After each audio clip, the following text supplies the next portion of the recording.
迷妹的芳心，可排队的咸鱼实在太多了。小海绵为了加快速度，想到了一个好办法。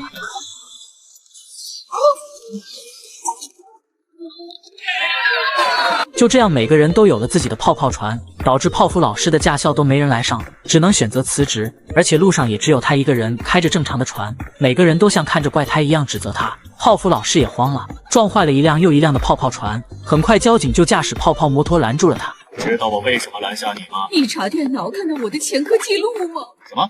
错？难道泡芙老师还干过什么坏事吗？交警说，现在正常的船已经被禁用了，因为会伤害到路上的泡泡船。强制他来到了海底唯一一家泡泡船训练地，不出意外，正是他最讨厌的小海绵。没想到一天的时间，他们的身份就发生了翻天覆地的变化。小海绵成为了教练，先给他演示了一遍。